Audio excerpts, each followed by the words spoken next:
like didn't really estimate my time well, so I'm kind of still on the road back. I wanted to do this from home, but I just finished like a live commentary for one of the school games. So yeah, so I'm still on the way back, and I realized it's already 3 o'clock, so I decided to dial in. No problem. Yeah. This is more Okay. organic. Okay, sounds good. How are you doing? I'm good, thank you. Really excited to chat with you. This is my first time meeting you. What kind of game did you just commentate on? It was the A Division badminton girls, so they're probably like 17 or 18, yeah. So like just before they go to college. Yeah. Awesome. Yeah, no, so yeah, just to give you a bit of a context, so in Singapore right now, this year, the National School Games is back, but just 12 of the sports, like mainly the team sports, are not back yet because they all have like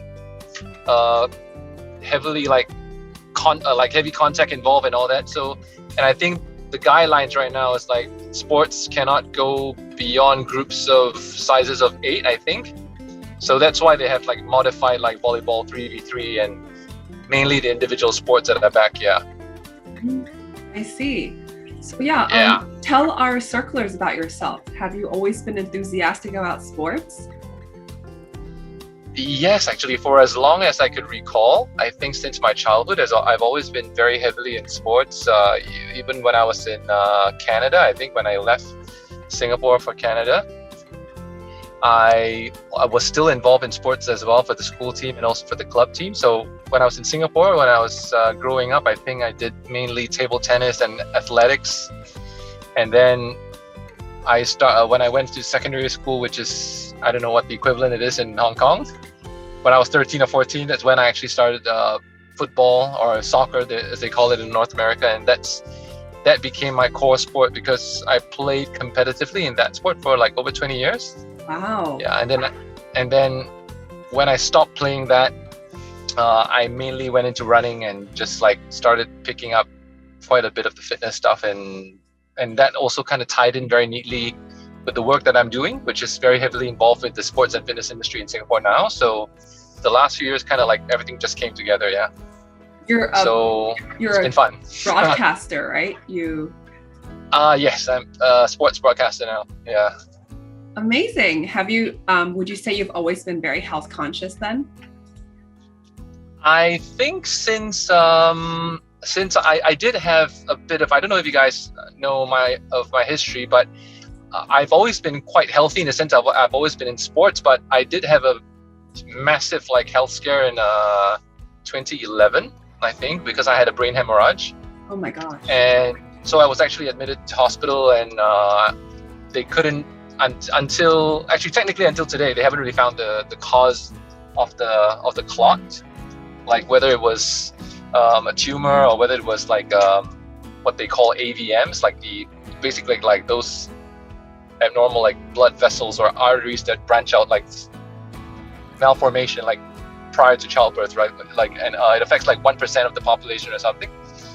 So I did a lot of tests. I did like I think 10 MRIs, CT scans. I even did 2 angiograms. But even then, I think when I was discharged, like 9 months later, they couldn't really find out the cause. So in my mind, I just felt it probably was from a football injury when there was a clash of heads. But I didn't really want to tell my family that. But the doctors said they don't think it's caused by trauma because they didn't see any like fractures or anything. But in my mind, it most likely would have been that, because they said in every other area I was in pristine condition in terms of my health. So no high blood pressure, not like, or like my cholesterol levels were all very good and all that. So they didn't think it was caused by anything else. So yeah, they just ruled it out as a freak accident. But ever since then, I became even more health conscious as a result. Yeah, and that kind of sums up a very long way of answering a simple question. No problem. Thank you for sharing. We also heard that your mother had a heart attack scare, right? What happened? Yeah. So that was late last year, I think. She's always been, I think my mother's side of the family does have a bit of a higher health, a history of like health, like disease. I don't know what we call it. do they? I think my grandfather, so basically my mom's dad, passed away from a heart attack at a pretty young age. He was only 55, so I've actually never met him before in my life. So they do, I suppose they are a bit more predisposed to that on their side of the family. And my mom did also have stage 1 melanoma, which is skin cancer, right? Very rare among Asians, but she did have that in 2004, I think. But it was discovered like really early enough, and so they really got rid of it. And she's had to go back every year for like checkups and all that. I think once or twice a year. And yeah, so I think late last year was probably more because of like stress and all that, because I think of the situation back, how the whole year kind of like unfolded because of COVID and the lockdown and all that. And I think she probably, just because of that, I think it was a build up towards her having that. She felt really giddy and she felt like pain like in her chest area and all that. So as a precaution, because of the family history, I mean, she was sent to hospital and she was there for like 3 days, and she did quite a bit of tests as well. Yeah. Wow. Is she doing all right now? How is her health and how is she maintaining her wellness these days? Well, I think the most important thing for her, for like all of us, we just keep trying to like tell her about it, to really be happy. And I think it's a bit difficult because she stays like, not that she stays alone, my dad stays with her, right? But like everyone kind of is not home most of the time, and I don't stay with my parents, so I only see them like once a week sometimes, because I'm really busy with work as well. But I think the main thing, because she spends like long periods alone, so I think that could also be something that, and she doesn't really have a very big social circle, right? So that could possibly be one of the reasons why I think also emotionally she may feel like, like there's no one around, I'm really lonely, and I don't know, it's just something I'm assuming. But yeah, maybe you can get her a dog or a cat. Yeah, maybe. She loves my sister's dog. My sister has this little cute like toy poodle. Yeah, so but like only goes to her place like from not even every week, like sometimes she'll bring her along. So yeah, but yeah, maybe that's actually a good idea. Maybe, I don't know. But she's doing better now, right? Yeah, she's doing much better. I've not yet asked her about her results for the CircleDNA test kit, but back then when she saw my results, I think she was pretty impressed. She was like, "Wow, there's a lot of detail. You have like, do you know like we have some like Mongolian descent or something?" Like, wow. I didn't know, like I don't know, like I don't know how, like it's like the ancestry. Yeah, the lineage, that part is really fascinating. Yeah, that's really fascinating, and quite a few other things as well, I think that I saw in the results. So based on what's the recommendation for me, I'm not supposed to be an endurance athlete. I'm actually supposed to be like a mixed martial artist and a tennis player or something, which I'm neither of. But ironically, I've been doing a lot of running, especially I think last year, right? We couldn't do anything, like most of the sports were all closed, the facilities were all closed. Yeah. So the only thing we could do was either to run or to do like home workouts. Yeah. Hiking as well, yeah. So I decided to go for a lot of runs, and there were a lot of virtual runs going on. So I decided I ran like way more than I used to do it, and then I saw the results, and I'm thinking maybe not quite what I should be doing. So I decided when things started to open up, I kind of did a bit more cross training and yeah. I saw my friends started playing tennis too. Yeah. You also mentioned that you could travel with your parents back in pre-COVID days. What was that like? Could you share a bit more of that with us? Yeah, I wasn't really able to travel as often with them, like because of the nature of the industry I'm in for my work, right? So when I actually did have that opportunity to travel with them in 2019 August, we decided to go for it. Although initially, I think it was my dad. Dad wasn't like, he was like, maybe we can postpone this trip, like I'm not feeling like I can walk for like long distances and all that.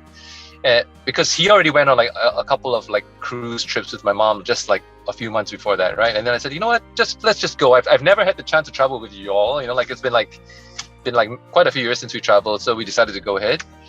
And although I did realize from that trip that actually the countries we went to probably weren't very like senior friendly, because like the steps were really like high, like and they did struggle a bit.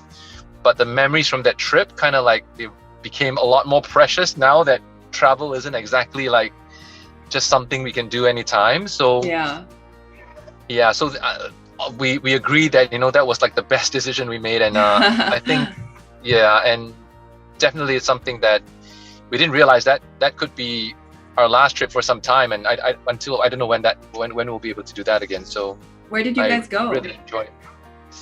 We went to Prague, and we also went to, I think, Austria. I think it's Vienna, and I do Croatia, I think, as well. Split. Yeah, we were at Split I've as heard well. really great things about Croatia. I've never been to any of those places. I'd love to go one day, but I heard amazing things about Croatia. Yeah, it's really, I mean, if you ever had the chance to, you really should go. It's really beautiful. It's like those like Roman columns and all that. It's like beside the sea and all that. It's really great. I'd love to. Yeah.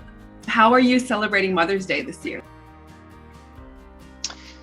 We are most likely just going to be having something simple at home, usually like these days, because that's what we do usually for even like for our birthdays and all that, because we tend to go. We used to go out a lot, but like the last couple of years, I think everyone has kind of moved towards like the quality over quantity kind of thing, right? So we just want to like have some quiet time at home, just like a small celebration, maybe have a good meal.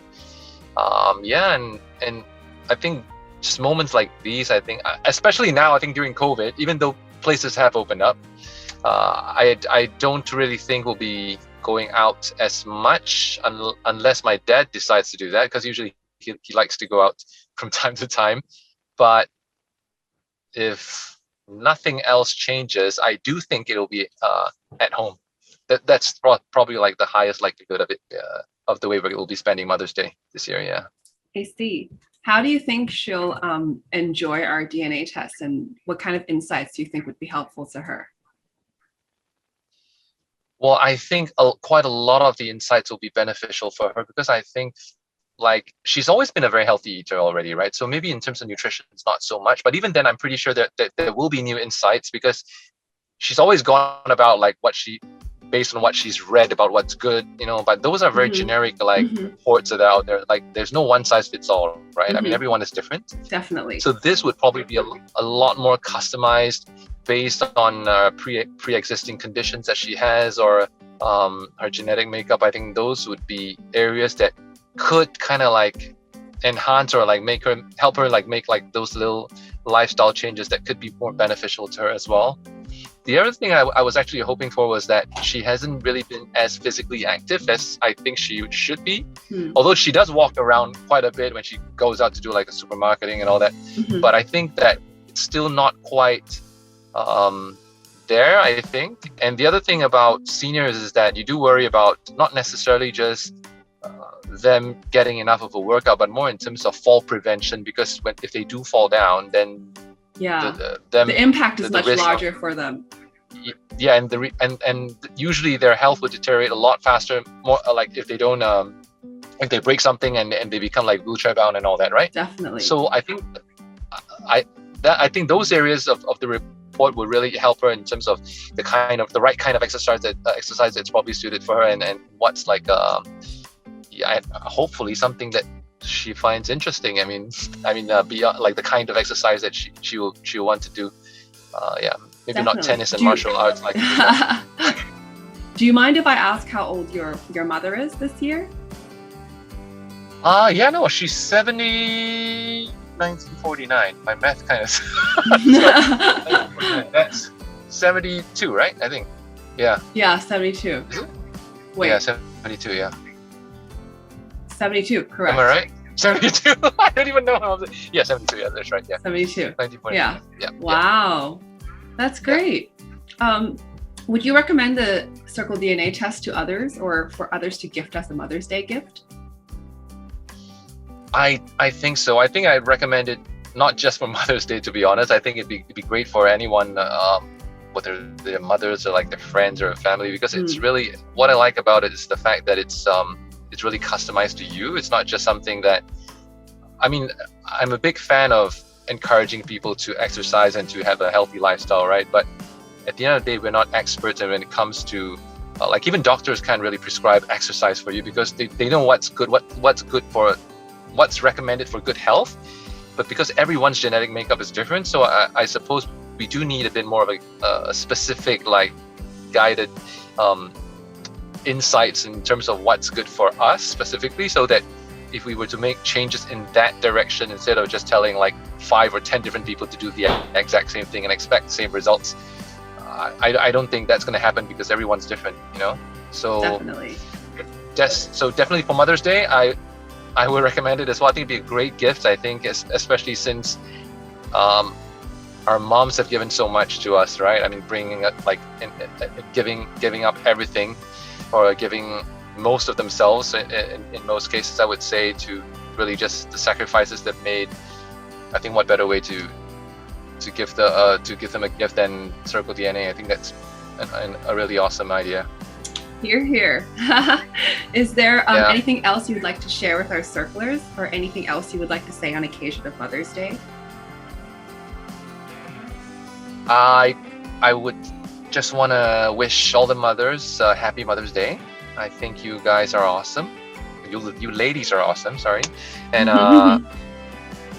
there really shouldn't just be one day in a year to celebrate Mother's Day, but I think it's just a way of helping people remember, like, mothers in general. But I know that, because I do have many friends who are mothers. You know, some are young, some are old, some are single mothers, some are not. But all of them, you know, in their own way, have given so much. And I just think that it takes a mother to understand what it means to be a mother, right? So for everyone else who's not a mother, like myself, obviously, all I can say is thank you for being who you are and being so awesome and doing what you do. Yeah. Great. Well, thank you, John. Thank you so much for sharing your thoughts about our test, Thank you as well as the upcoming Mother's Day, which we're all very excited for. All right. Take care. Stay safe, you Thanks, guys. you too. Bye. All right. Bye. Bye.